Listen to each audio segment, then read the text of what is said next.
اعوذ باللہ من الشیطان الرجیم بسم اللہ الرحمن الرحیم السلام علیکم ورحمۃ اللہ وبرکاتہ۔ حاضرین اور سامعین، کیسے ہیں آپ سب لوگ؟ میرا نام عاطف سلیم بٹ ہے اور میرا تعلق فیصل آباد پنجاب پاکستان سے ہے۔ آپ سب لوگ میرا یوٹیوب چینل دیکھ رہے ہیں۔ آپ سب سے التماس ہے کہ آپ سب کو اگر میری ویڈیوز پسند آ رہی ہیں تو برائے مہربانی بیل آئیکن پر پریس کریں۔ اس کے علاوہ لائک اور کامنٹ باکس میں بھی اپنے خیالات کا ضرور اظہار کیجیے گا۔ آپ سب کی دعائیں میری زندگی کا بہت اہم اثاثہ ہیں، اپنی نیک دعاؤں میں مجھے بھی یاد رکھیے گا۔ چلیے جناب، آج کے پروگرام کی طرف چلتے ہیں۔ آج مجھے آپ سب سے جس بارے میں بات کرنی ہے وہ مجھے بات کرنی ہے شعبان کے مہینہ کے بارے میں۔ جناب علی، شعبان کا جو مہینہ ہے نا، یہ اللہ تعالیٰ نے ہم سب کے لیے پریکٹس کے طور پہ بنایا ہے۔ کس چیز کی پریکٹس کر سکتے ہیں ہم مسلمان؟ اس میں ہم روزہ رکھنے کی پریکٹس کر سکتے ہیں، یعنی ہم لوگ فاسٹنگ کی پریکٹس کر سکتے ہیں۔ ہم لوگ دیکھ سکتے ہیں کہ ہمارے جسم کے اندر کتنی قوت مدافعت موجود ہے، ہمارے جسم میں کس حد تک برداشت کی صلاحیت موجود ہے اور ہم کس لیول تک جا کر برداشت کر سکتے ہیں۔ اس کے علاوہ اور کس چیز کے لیے اللہ تعالیٰ نے یہ مبارک مہینہ بنایا ہے؟ اللہ تعالیٰ نے یہ مبارک مہینہ اور مختلف قسم کی پریکٹس کے لیے بنایا ہے کہ ہم لوگ نماز کی باجماعت پابندی کریں، یعنی 5 وقت کی نماز جو ہے نا وہ تکبیر اولیٰ کے ساتھ ادا کریں۔ اس کے علاوہ درود شریف جتنا نبی پاک صلی اللہ علیہ وسلم کی ذات گرامی پر پڑھ سکتے ہیں ان پر بھیجیں۔ اس کے علاوہ جتنے نوافل کی پابندی کر سکتے ہیں وہ کریں، رات کو جتنا قیام و سجود کر سکتے ہیں وہ کریں۔ اس کے علاوہ جتنے ذکر و اذکار ہیں ان کو ساتھ لے کے چل سکیں۔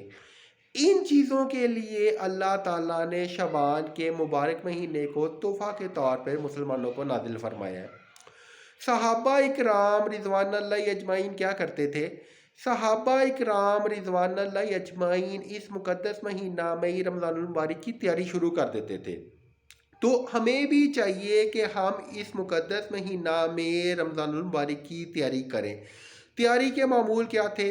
تہجد کے معمول کو اپنا لینا ہے انہوں نے، نوافل کی کثرت کرنی ہے اور باقی ساری چیزوں کو ساتھ لے کے چلنا ہے۔ اس میں نماز چاشت ہے، وہ اگر آپ ادا کرتے ہو، اس کے نوافل کو آپ ساتھ لے کے چلتے ہو تو آپ کو مقبول عمرہ کا ثواب ملتا ہے۔ اس کے علاوہ جتنے زکوٰۃ وغیرہ کے انتظامات تھے، صحابہ اکرام رضوان اللہ اجمعین نبی پاک صلی اللہ علیہ وسلم کی ذات کے وسیلہ سے وہ شعبان المعظم کے مہینہ میں ادا کر دیا کرتے تھے تاکہ رمضان کے مہینے میں پرسکون ہو کے عبادت کی جا سکے، اللہ تعالیٰ کا ذکر و اذکار کیا جا سکے، اللہ تعالیٰ کے ذکر کو بلند کیا جا سکے، رمضان المبارک کی نیکیوں کو جتنا زیادہ سے زیادہ سمیٹ سکتے ہیں انہیں سمیٹا جائے، اللہ تعالیٰ کے اجر و ثواب کے مستحق ہو سکیں ہم لوگ جو ہے۔ اور اس کے علاوہ صدقہ خیرات زکوٰۃ جتنی بھی کرنی تھی وہ اسی مہینہ میں شروع کر دیتے ہوتے تھے تاکہ اس کی برکات حاصل ہو سکے اور ہم لوگ ناگہانی آفتوں سے محفوظ رہ سکیں جو ہے، اور ہم لوگوں کی ایک تعلیم و تربیت ہو جائے۔ دیکھیں، جب بھی ہم کسی امتحان میں داخل ہوتے ہیں نا تو سب سے پہلے ہمیں ٹریننگ کی ضرورت ہوتی ہے۔ امتحان میں ہم لوگ بغیر ٹریننگ کے نہیں جاتے، ہم لوگ پہلے ٹریننگ کرتے ہیں، پریکٹس کرتے ہیں، پریکٹس کر کے پھر ہم لوگ امتحان میں شمولیت اختیار کرتے ہیں، اور اس لحاظ سے جتنی ہماری پریکٹس ہوتی ہے اس لحاظ سے نتیجہ بھی اتنا ہی اچھا آتا ہے۔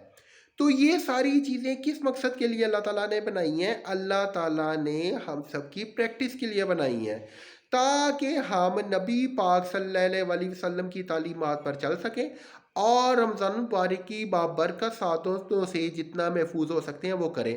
نہ صرف خود محفوظ ہو بلکہ دوسرے لوگوں پر بھی اس کو نچھاور کریں، نیکی کی دعوت دیں، اچھائی کی دعوت دیں، اچھائی کو بڑھوتری دیں، اچھائی کو ساتھ لے کے چلیں۔ اللہ تعالیٰ ہم سب کو ان تمام تعلیمات پر چلنے اور عمل پیرا ہونے کی توفیق عطا فرمائے۔ آپ سب سے التماس ہے کہ آپ سب اپنی نیک دعاؤں میں مجھے بھی یاد رکھیے گا۔ اگلے پروگرام تک کے لیے اپنے میزبان عاطف سلیم بٹ کو اجازت دیجیے گا۔ اللہ نگہبان۔ اللہ تعالیٰ آپ کا اور میرا حامی و ناصر ہو۔ جزاک اللہ خیر۔